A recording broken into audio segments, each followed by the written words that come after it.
Hello, and welcome back to the Football Takes. Steven with you guys again, and I don't know about you, but I'm buzzing. I'm buzzing about this week.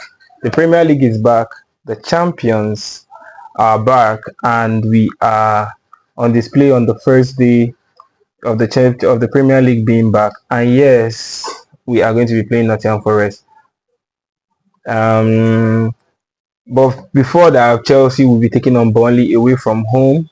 Not too much of a test, in my own opinion, but that will be the early kickoffs, and then we'll see Chelsea, the champions, Liverpool, play subsequently, and followed by a blockbuster of a match, Newcastle versus Manchester City. I don't think Newcastle have hit the heights they want to be at, but yes, but that will conclude the first day of the Premier League being back, and then we get into Arsenal versus Tottenham. Supposed to be a cagey match, but I think at this point everyone knows that Arsenal will probably be getting a beating.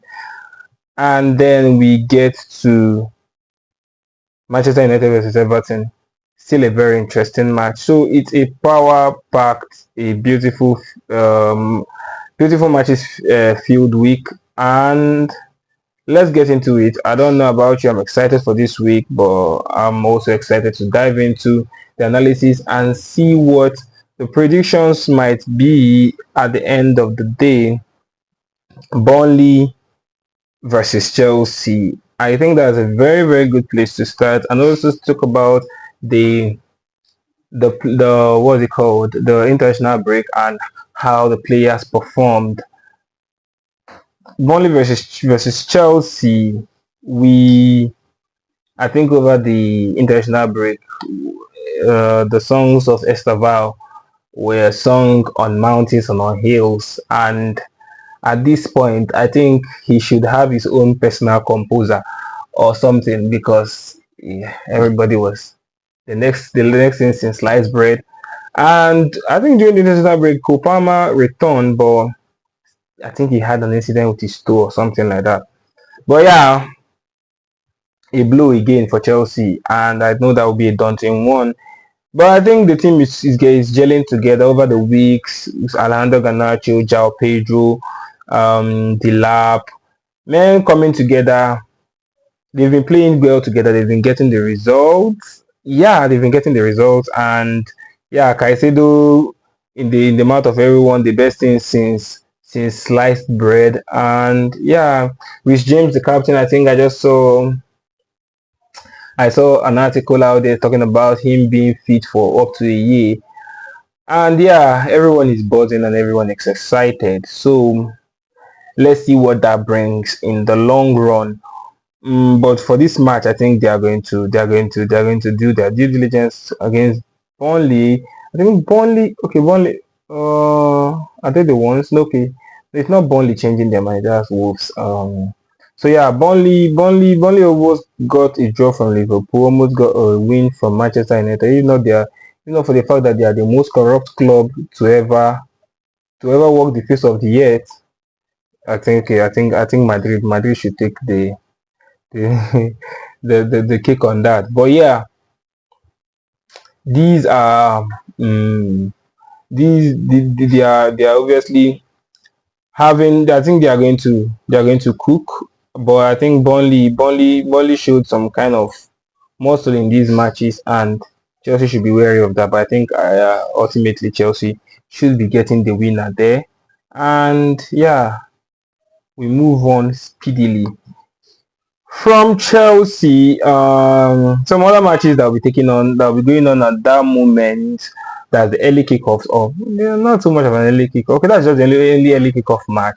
The subsequent matches that will follow before the Liverpool match or during the Liverpool match as well will be Bournemouth versus West Ham. West Ham have shown ounces of grit under Nuno Espirito de Santo.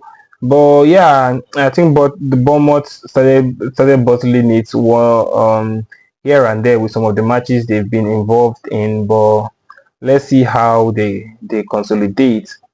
Then you have Brighton Brentford, long throwers versus clinical football.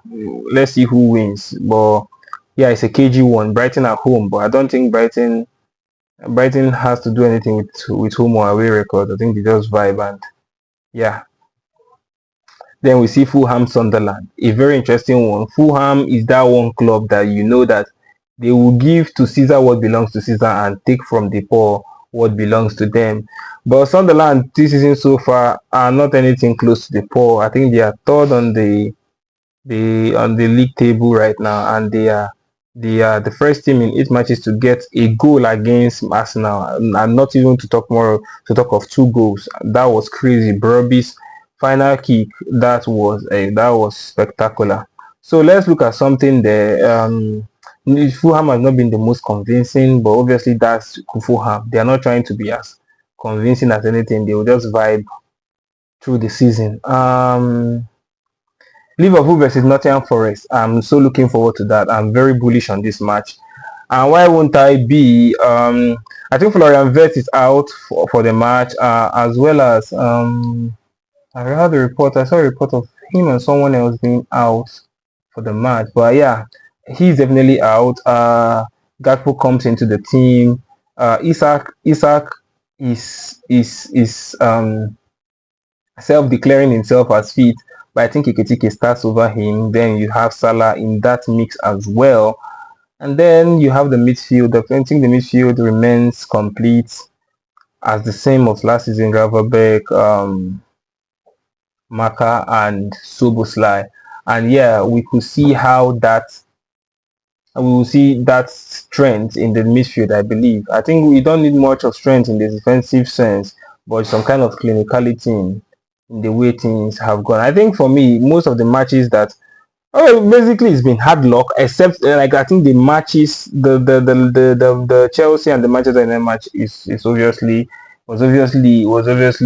shambles. But yeah, Manchester City match obviously Liverpool deserved a beating there. My analysis on that match would probably be an unpopular one, but I don't think there's any world where we win that match playing Florian Wirtz and Robertson down that flank. We needed solidity in defense. We needed to go there knowing that we were the underdogs. But because we were off the back of 2 wins, I think and the slot was feeling confident.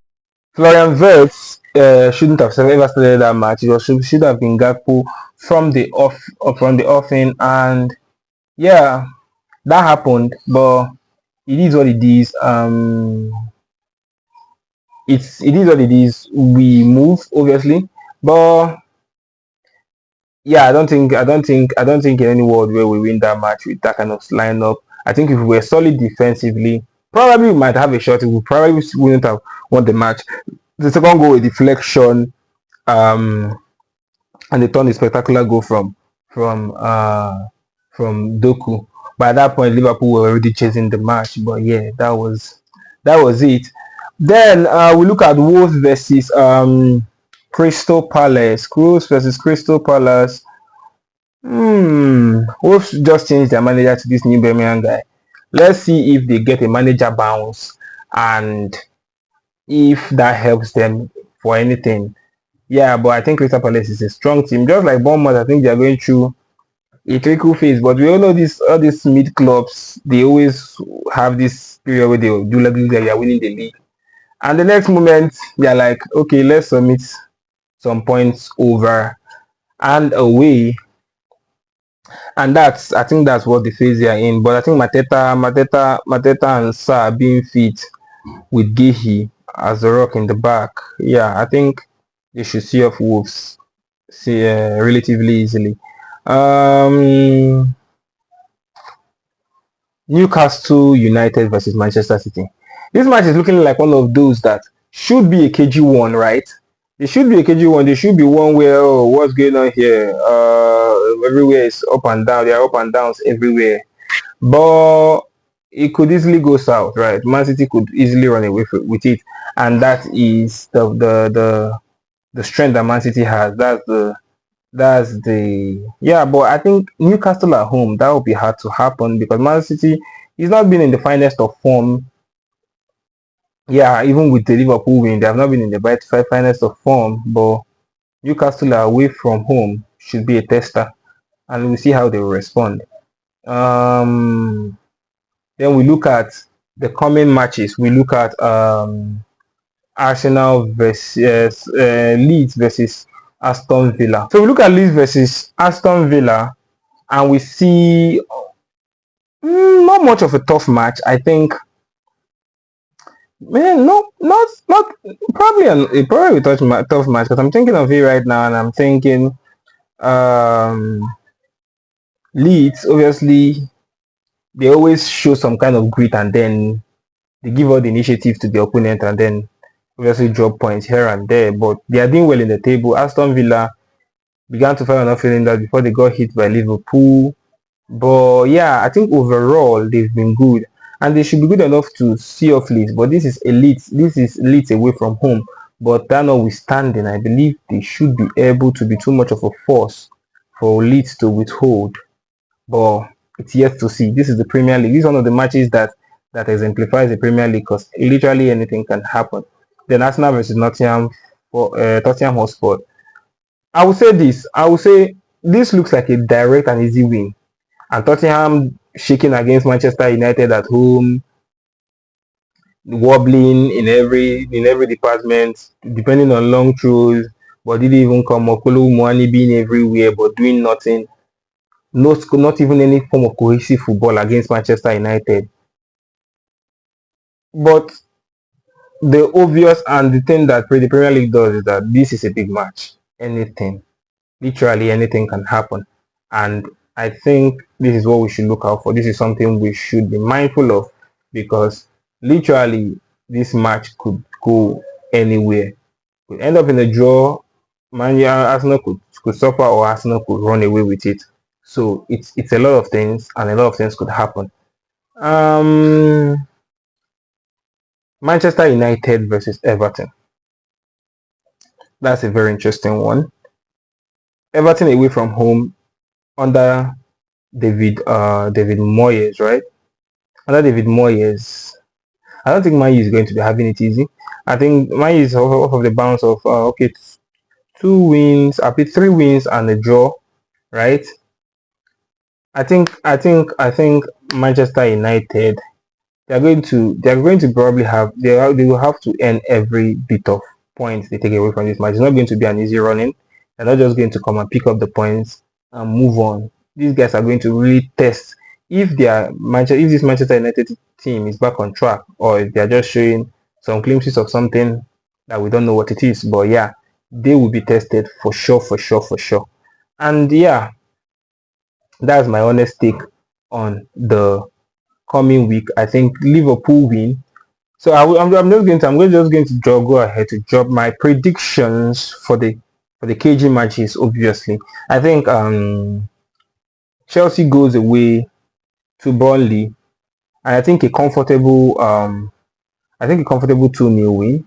But knowing Chelsea with their defense, I give them the comfortable 2-0 win. I don't think they have anything to worry about there. So Liverpool against Nottingham Forest. I would say for that match, not to beat because I'm bullish on it, very bullish on it, but I would say 2-0 win to Liverpool. Looking at the Newcastle versus Manchester City match, this match has never been a match to end in a draw. One of the either sides always run away with it. But knowing Erling Haaland going into any match, you already 1-0 up. Newcastle United, anyhow. I would say it. I will just I will go about against everything that is and play it safe. I'll say 2-1 win to Manchester City. I'm not trying to put my neck out there. Arsenal versus Tottenham. My gut feeling is telling me this is going to be a KG match. This is going to be a KG match. But Arsenal will come up trumps. So I'll say 1-0 win to Arsenal. Yes, very unpopular, but I go with my guts. Manchester United versus Everton. I think prejudice will not allow me to predict this, right? Because I don't know. My gut is telling me Manchester United is going to lose, but But prejudice, I think that is fueled by prejudice. I feel that is fueled by not prejudice, but like a sentimental from a point of sentiment. Manchester United. Okay. I can't shift the feeling of sentiment for this one. In 9 p.m. Monday night football, Everton away from home. Grealish and the band and his band of boys against Manchester United, testing Manchester United's grit. Let's see. Why is this so hard to predict? I want Manchester United to lose so bad. Okay, I'm going to go to with my losing this thing. I would say Everton to win 2-1, and that's me just throwing it listen out there. And yeah, those are my predictions for the um for the KG matches, and yeah, we see how that will pan out. So thank you guys for listening in. I want to hear your comments in the comment section. I want to hear what your thoughts are, what your predictions are, what you think about my predictions, and where you feel I got it wrong or where I got it spot on. I'm here for all of it. And yeah, so thank you very much for listening in. Gracias.